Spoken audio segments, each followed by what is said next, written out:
On n'a jamais vécu en France une crise de cette nature. D'où vient-elle? Qui la coordonne? Personne n'a jamais vécu en France ce genre de truc. Donc on suit ça, on essaie de le suivre au mieux. Alors certains s'interrogent en disant on en parle trop, certains s'interrogent en disant on n'en parle pas assez. Je pense qu'on essaie toujours de faire preuve de mesure. Vraiment, on compte sur toutes nos équipes qui font un boulot formidable sur le terrain. Toutes les équipes de tous les médias d'ailleurs. Et quand je vois des journalistes qui se font courser par des petits voyous, j'aime pas ça du tout. Que certains fassent aujourd'hui plus confiance aux réseaux sociaux, notamment à Facebook, aux vidéos live, plutôt que justement aux médias traditionnels, ça vous inspire quoi? Ça m'inspire le thème que vous allez aborder maintenant. Eh oui, exactement la même chose. L'information, il est très très fort. Non, les réseaux sociaux, c'est au-dessus de tout. Mais c'est vrai, parce qu'il y a les réseaux sociaux, il y a de tout. Voilà, c'est le principe du réseau social, c'est que tout le monde peut s'y exprimer. Mais ce qui est marrant, vous allez aborder le problème des fake news. Les infos fausses, etc. Il n'y en a pas plus qu'avant. C'est la base de notre métier depuis toujours de vérifier les fausses informations. Les fausses informations, il y en a toujours eu, dans la presse, partout. Ce n'est pas une nouveauté inventée par quelques politiques récemment. Justement, pour lutter contre ces fausses informations, de nombreux médias ont désormais leur propre service de fact-checking. C'est donc la vérification des faits en français. Dernier exemple en date, l'AFP, particulièrement active depuis le début du mouvement des Gilets jaunes. Pourtant, malgré ces initiatives, eh oui, les fake news continuent d'inonder la toile et les réseaux sociaux. De quoi se poser des questions. Est-ce que ce fact-checking est vraiment utile? On regarde l'enquête de Lilia Bousfoul et on en parle juste après. En plein cœur de Paris, place de la Bourse, l'adresse d'une vénérable institution du journalisme, l'agence France Presse. Depuis des semaines, alors que la France vit au rythme du mouvement des Gilets jaunes, dans une annexe de l'agence, on s'affaire. C'est ici qu'est installée la cellule AFP Factuelle, chargée du fact-checking. Depuis le début du mouvement, on surveille ici de très près les informations diffusées sur les réseaux sociaux. On a énormément bossé sur les Gilets jaunes, on n'a quasiment fait que ça, parce que autour du mouvement qui suscite beaucoup d'informations, il y a eu beaucoup de désinformations. Donc on a vérifié des choses entre guillemets qui leur étaient favorables et des choses qui leur étaient défavorables. On a essayé juste de comprendre sur toutes les informations qui circulent, ce qui est vrai, ce qui est faux, et d'éclairer nos lecteurs qui nous posent beaucoup de questions là-dessus.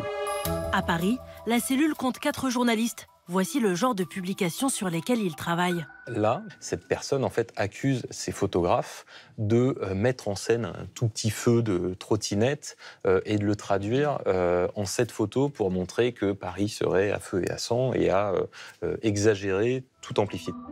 Un montage de 2 photos censé démontrer la malhonnêteté supposée des journalistes, partagé des dizaines de milliers de fois sur Twitter et pourtant mensonger.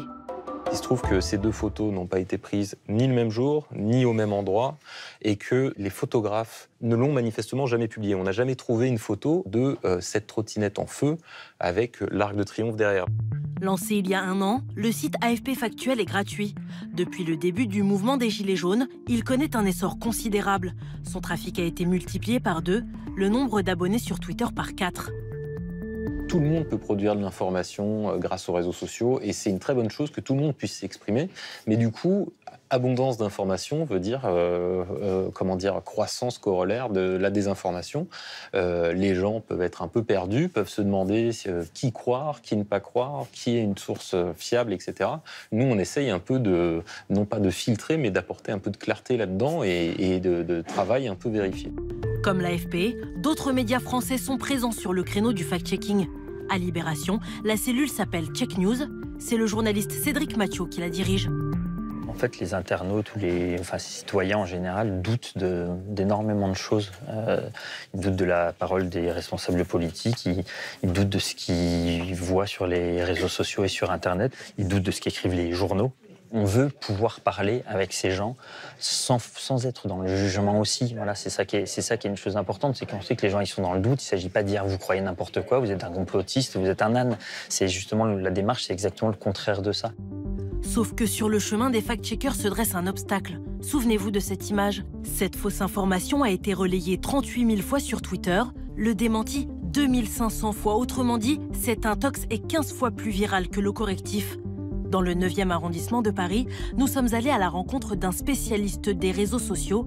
Guilhem Fouetillou nous livre son analyse. Plus un contenu est sensationnaliste, plus un contenu génère de l'émotion, plus il va se diffuser rapidement. Et là où le jeu est inégal entre les fact-checkers et ceux qui font des fake news, c'est que les fake news, elles sont pensées pour se diffuser. Les démentis derrière, c'est toujours moins sexy, c'est toujours moins sensationnel, ça attirera toujours moins d'attention. En entendant ces mots, une question un peu provocatrice nous vient à l'esprit. Le fact-checking est-il vraiment utile ? Dans ce domaine en France, c'est le journaliste Samuel Laurent du Monde qui fait autorité. Nous lui avons demandé son avis. Une question récurrente qui est un peu, je trouve, traîtresse, parce qu'en fait, on n'a jamais demandé, par exemple, au reportage de guerre d'arrêter des guerres. On ne va pas vous dire le reportage de guerre, ça sert à rien, parce que finalement, la guerre, elle continue. Nous, on est des journalistes, on n'est pas des activistes, on n'est pas des politiques, on ne peut pas s'engager sur des résultats. Donc maintenant, moi, je veux bien qu'on me dise que ça sert à rien, je suis absolument d'accord. Ce qu'on fait, c'est sans doute une goutte d'eau par rapport à un océan de désinformation. Je pense que c'est mieux que rien, et j'ai tendance à penser que si on ne fait pas ça, on ne fait plus rien, autant abandonner ce métier. Alors que le mouvement des Gilets jaunes se poursuit et que les fake news ne cessent de proliférer, quel regard portent les acteurs du fact-checking sur leur contribution à la défense de l'information ?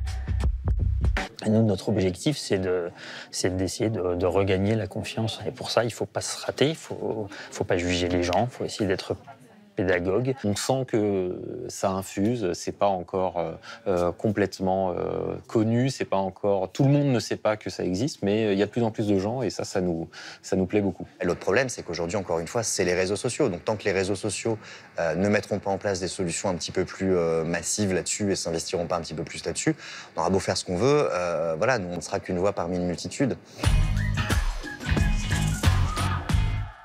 C'est un peu pessimiste. Vous pensez aussi que les réseaux sociaux sont vraiment les principaux coupables ? Oui. C'est pour ça que tout ce que font ces journaux et l'AFP, c'est vachement utile, parce que la base du journaliste, c'est de vérifier ses infos. La différence entre un type qui écrit n'importe quoi sur un réseau social et puis un journaliste, c'est que nous, on essaie de vérifier nos infos. Dans tous les médias, on vérifie les infos. Mais là, c'est vrai qu'il faut mettre en place des cellules spéciales, parce que les réseaux sociaux, c'est tout et n'importe quoi. Il y a de l'info solide, et puis des gens qui balancent n'importe quoi. Il y en a de plus en plus.